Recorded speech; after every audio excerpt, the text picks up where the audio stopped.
Você é mórmon? Quem eu? Não, eu não sou mórmon. Mas se tudo der certo, hoje na aula a gente vai entender de uma vez por todas quem foi mórmon e o que que ele fez. E eu já adianto para vocês, mórmon não é Jesus Cristo, nem é o fundador de uma igreja. Bora comigo? Para pensar, tô sem saída. Para pensar, essa é a vida. Para pensar o que fazer. Para pensar só com você. Sejam muito bem-vindos ao Vem Segue-me dessa semana. Eu sou o Leléo, esse é o canal Para Pensar e eu vou pedir para vocês já aproveitarem e seguirem a gente lá no Instagram, _para pensar. Curte esse vídeo e compartilha se fizer sentido para você, combinado? Vocês já pararam para pensar se pessoas que foram muito bem-sucedidas naquilo que eles fizeram? Estou falando de Pelé, Michael Jackson, Einstein. Se eles sabiam a dimensão e o impacto que eles teriam no mundo enquanto eles estavam vivendo aquele momento?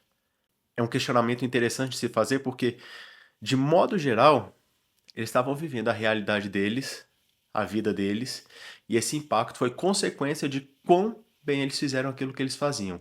Mormon era um desses caras. Mormon, ele era um capitão de exército, ele era uma pessoa muito inteligente, ele era pai, ele vivia numa sociedade muito rica e próspera, mas muito iníqua. E ele tentava dar conta das responsabilidades, utilizar da melhor forma possível as capacidades dele e viver a vida dele. Só que ele fez aquilo muito bem. Vamos tentar entender melhor quem que foi Mormon? E a gente começa bem de cedo. Em torno da época em que Amaron ocultou os registros para o Senhor, veio ele até mim. Amaron era o profeta, era quem cuidava do registro das coisas do livro de Mórmon, ali depois que o povo nefita começou, lembra que eles passaram 200 anos de paz, prosperidade de Sião?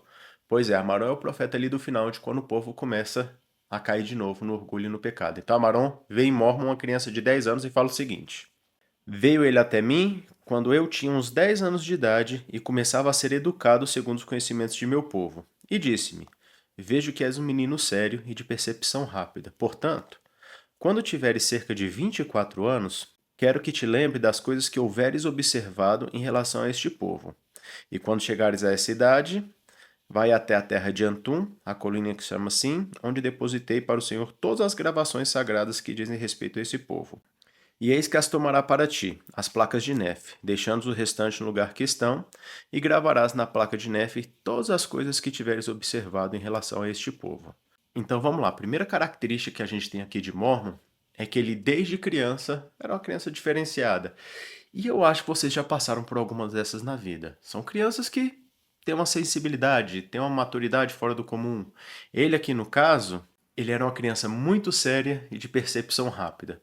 E Amaron, sendo um profeta, acredito que ele tem uma capacidade ali de perceber espiritualmente um pouco melhor as pessoas. Ele vai e designa Mormon, não é para escrever todo o livro de Mormon, não é para fazer tudo o que ele faria ainda. Ele dá para ele o seguinte: quando você tiver 24 anos, você vai pegar as placas e vai escrever a história desse povo. Você vai dar continuidade a esse registro que a gente faz. Até então, essa é a responsabilidade de Mormon. Então, Mormon, a gente sabe que ele era uma criança massa. E aconteceu que quando eu tinha 11 anos, meu pai levou-me para a terra do sul, para a terra de Zaraenla. Zaraenla era a principal cidade dos nefitas. Era a principal cidade que fazia ali era mais próximo dos lamanitas e era uma grande cidade. Mormon vai descrever como que aquela cidade era importante. A gente não sabe o porquê deles terem ido para lá, para Zaraenla. Dá até para pressupor que o pai de Mormon, que também se chamava Mormon, estava ligado ao exército de alguma forma. Olha por quê. A gente lê lá no capítulo 2 que aos 16 anos de idade, 6 anos depois, Mormon vai estar à frente de um dos exércitos dos nefitas. Diz assim: portanto, aconteceu que aos 16 anos de idade segui à frente de um exército nefita contra os lamanitas. Então a gente está falando de uma pessoa com 16 anos de idade, ele já está liderando um exército. Mas ele não era só forte, ele não era só impressionante fisicamente, ele tinha uma questão espiritual também. Olha o que aconteceu com ele aos 15. E eu, com 15 anos de idade, sendo de natureza um tanto séria, fui visitado pelo Senhor e provei e conheci a bondade de Jesus. E procurei pregar a este povo, mas minha boca foi fechada e fui proibido de pregar-lhes, porque eis que se haviam rebelado deliberadamente contra seu Deus. Então, aos 15 anos de idade, ele, bem jovem, né, já tem uma experiência de conhecer a Deus profundamente e o desejo de pregar. Mas ele não pode fazer isso. Não pode por quê? Porque o povo já estava maduro em iniquidade. A gente viu que Samuel Lamanita lá atrás, no caso daqui deles uns 300 anos antes, tinha pregado de que isso ia acontecer. Que ia chegar o tempo que o povo ia estar maduro. Que aí não ia adiantar mais pregação. A gente vai ver até que ele vai tentar em alguns momentos. Mas o que é importante a gente saber de Mormon? Era muito novo, muito maduro, tinha uma capacidade de liderança e de batalha muito forte, era um homem extremamente próximo de Deus e se preocupava, ele amava aquele povo a quem ele servia e sofria por causa das iniquidades dele. Ele tenta constantemente ajudar, pregar, tentar trazer o arrependimento, mas isso a gente vai ver que não funciona. Agora a gente vai tirar aqui, do começo das batalhas de Mormon, alguns ensinamentos muito interessantes e que são muito fáceis da gente aplicar nos dias de hoje. Olha só o que aconteceu com aquele povo. Mas eis que a terra estava cheia de ladrões e lamanitas, e não obstante a grande destruição que ameaçava os de meu povo, eles não se arrependeram de suas maldades. Por conseguinte, houve carnificina e derramamento de sangue por toda a face da terra, tanto do lado dos nefitas quanto dos lamanitas, e houve uma revolução total em toda a face da terra. Ora, os lamanitas tinham um rei, cujo nome era Arão, e ele veio contra nós com um exército de 44.000. E eis que os enfrentei com 42.000, e aconteceu que o venci, com o meu exército, pondo-o em fuga. E eis que tudo isso foi feito. Eles vão ter uma batalha gigantesca com um jovem Mormon à frente desse povo. E claro, ele já descreveu, foi uma batalha onde muita gente se perdeu e morreu. E aí esse povo vai se lamentar. Parece muito com as histórias que a gente já ouviu do ciclo de orgulho, só que dessa vez tem um toque diferente que faz toda a diferença. E aconteceu que os nefitas começaram a arrepender-se de suas iniquidades e começaram a clamar, como fora profetizado por Samuel o profeta. Pois eis que ninguém podia conservar o que era seu, por causa dos ladrões ou dos bandidos, e dos assassinatos, e da arte da magia e das feitiçarias que havia na terra. Assim, por causa dessas coisas, começou a haver pranto e lamentação por toda a terra, mas particularmente entre o povo de Nefe. Então o povo está triste, o povo está desesperado, o povo está percebendo que eles fazem muita coisa errada e que isso é consequência. Mormon aqui ele vai até se encher de esperança, olha só. E aconteceu que quando eu, Mormon, vi sua lamentação e seu pranto e sua tristeza perante o Senhor, meu coração principiou a regozijar-se dentro de mim, conhecendo eu as misericórdias e a longanimidade do Senhor, supondo, portanto, que ele seria misericordioso com eles, para que se tornassem novamente um povo justo.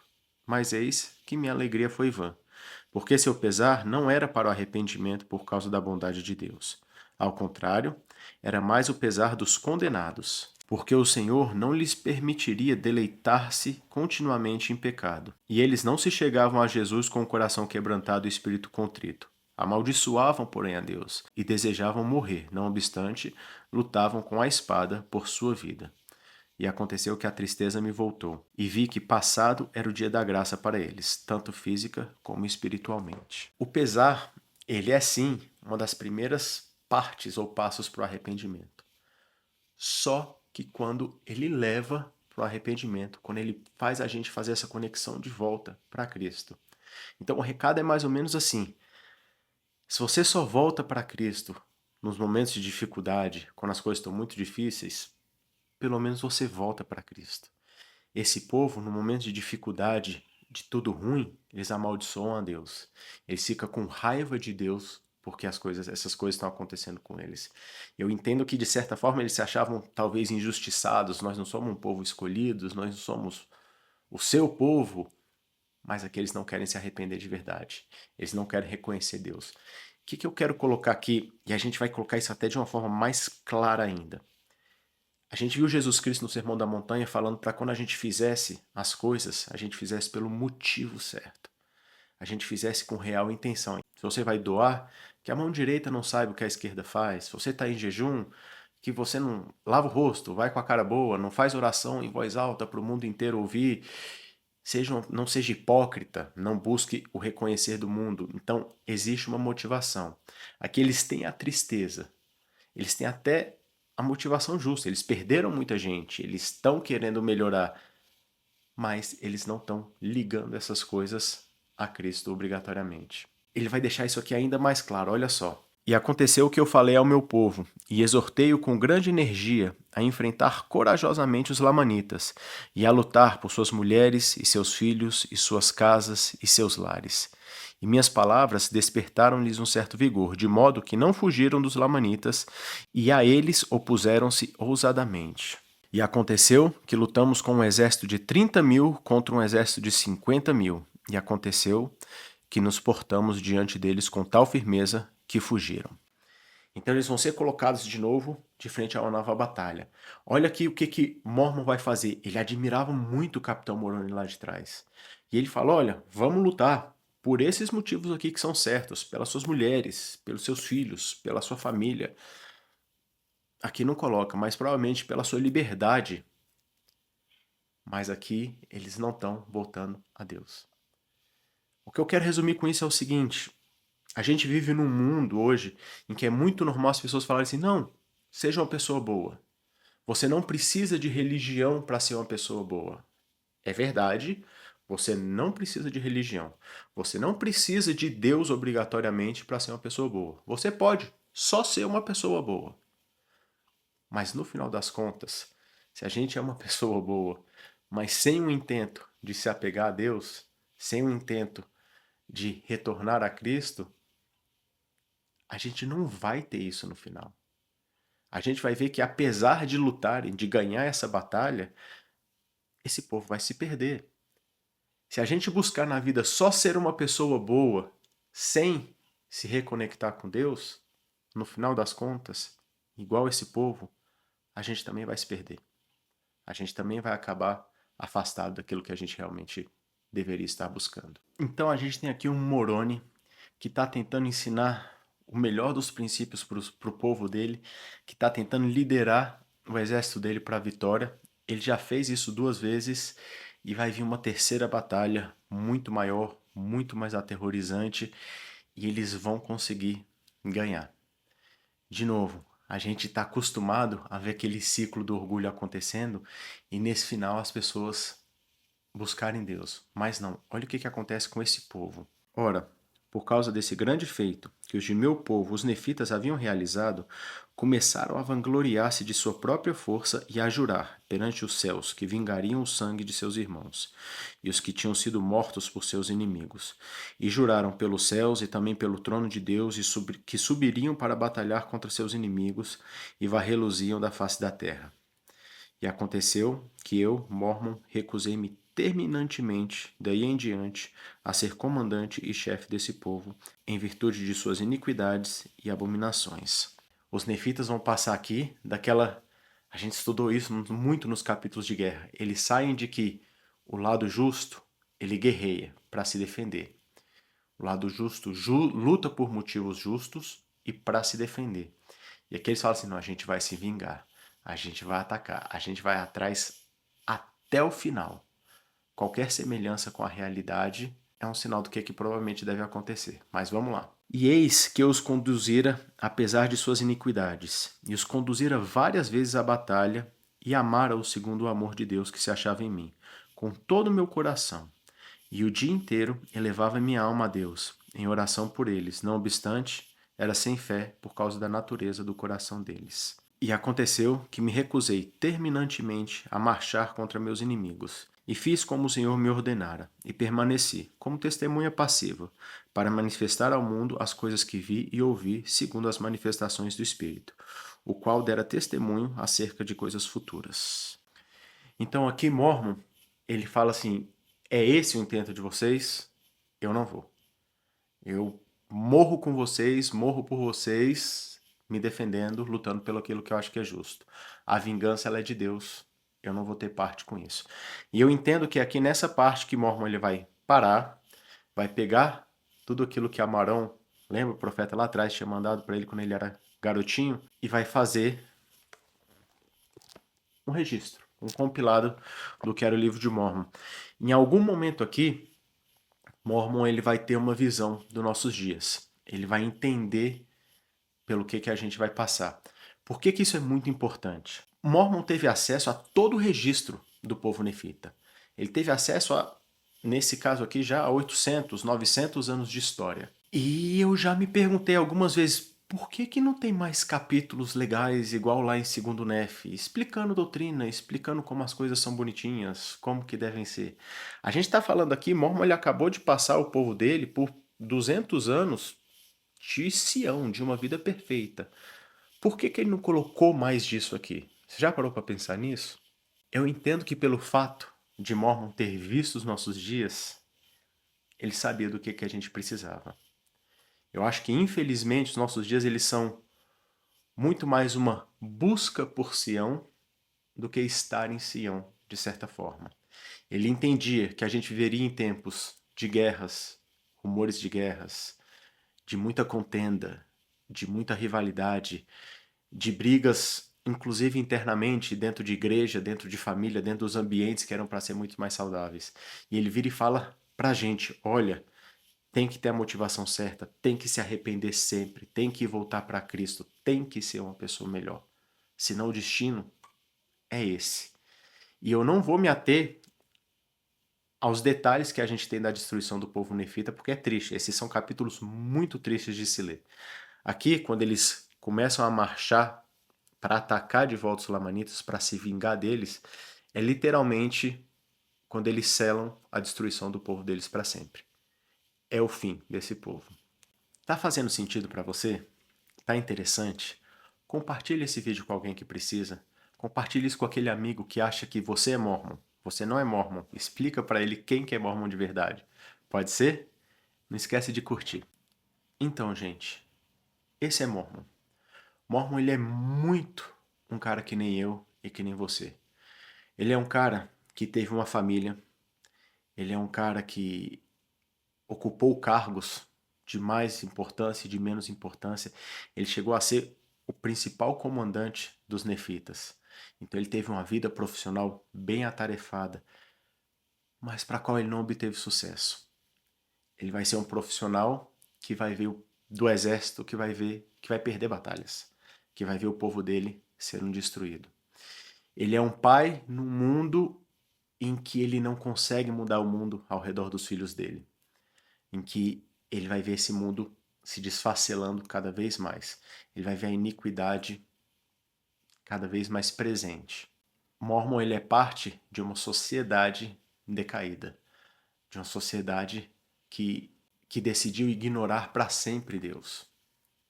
Mas ainda assim, ele conseguiu ser fiel. Eu acho legal porque tem 2 pontos da vida dele que são, para mim, os mais importantes, em que ele teve muito sucesso. Ele tinha um chamado, ele tinha uma obrigação para com Deus. O chamado dele era anotar e registrar.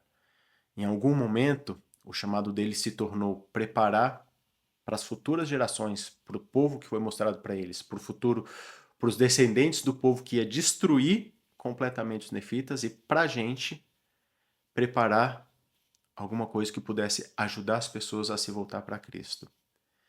E no chamado dele, Mormon entregou tudo. No chamado dele, ele pôde tornar possível o que a gente tem hoje, que é o livro de Mormon. No chamado dele, muito mais importante, ele deixou muito claro que seguir a Cristo e se arrepender vai valer a pena. Mesmo que faça isso sozinho, só dentro da sua família. Ele tem a alegria de ver o filho dele, Moroni, e a gente vai falar um pouquinho ainda sobre Moroni, também seguindo a Cristo por resto da vida. E eu acho que a gente, pelo menos eu como pai, eu tenho a esperança de que se no trabalho eu falhar, se na vida tudo der errado, que eu consiga pelo menos transmitir para os meus filhos a importância do Evangelho de Jesus Cristo, a importância de um Salvador, a importância de entender que nessa vida pode dar tudo errado. O Mormon vai praticamente morrer em batalha. Ele não vai ter uma vida feliz, sabe? Ele não foi preservado e porque ele era um profeta e porque ele era justo e porque ele, igual o presidente Monson fala, né? Ele tinha coragem de permanecer justo sozinho. Ele ainda tomou na cabeça demais. Ele era obediente, ele se arrependia, ele mostrava para o povo que era certo e tinha a decepção de não ver aquilo acontecer. Então que a gente possa encontrar alegria na nossa família, que a gente possa encontrar alegria no nosso serviço na igreja, que são coisas que vão deixar marcas para um futuro. É o motivo desse canal existir. Eu tenho a esperança de que um dia meus filhos, meus netos, não sei quem, é uma pessoa que eu nunca vi no mundo, consiga falar assim, cara, vale a pena seguir Jesus Cristo. Vale a pena, apesar do mundo, fazer as coisas certas. Mormon, no finalzinho da vida dele, ele vai ver o povo, eu acredito que aqui ele já está bem mais velho, ele vai ver o povo e esse povo vai se reunir uma última vez para uma última grande batalha contra os lamanitas. E dessa batalha, 24 pessoas vão sobreviver. 24 nefitas vão sobreviver, sendo o mormon deles. E aí eu vou terminar essa aula, já agradecendo por vocês terem vindo até aqui e já deixando um tchau pro final dessa aula, e eu vou terminar ela com as palavras de Mormon, tá bom? E minha alma estava despedaçada de angústia por causa da morte de meu povo e clamei: ó vós formosos, como pudestes vos apartar dos caminhos do Senhor? Ó vós formosos, como pudestes rejeitar aquele Jesus que estava de braços abertos para vos receber? E eis que, se não tivesse feito isto, não terias caído. Eis, porém, que caíste, e eu choro vossa perda. Ó vós, belos filhos e filhas, vós, pais e mães, vós, maridos e mulheres, vós, formosos, como pudestes cair? Mas eis que haveis partido, e meus lamentos não vos podem trazer de volta. E logo chegará o dia em que vossa mortalidade se revestirá de imortalidade. E esses corpos que agora se decompõem em corrupção, logo se tornarão corpos incorruptíveis. E então tereis que vos apresentar perante o tribunal de Cristo, para seres julgados de acordo com vossas obras. E se tivesseis sido justos, sereis abençoados com vossos pais, que partiram entre vós. Ó, se vos tivesseis arrependido, antes que esta grande destruição vos sobreviesse, eis porém que partistes, e o Pai, sim, o eterno Pai dos céus, conhece vosso estado, e ele procede para convosco, segundo a sua justiça e misericórdia. Para pensar só com você. Para pensar, é tudo jogo. Para pensar, não seja louco. Para pensar nas perdidas. E essa foi a aula da Para pensar semana. nas suas Espero vocês semana que vem, beleza? Falou!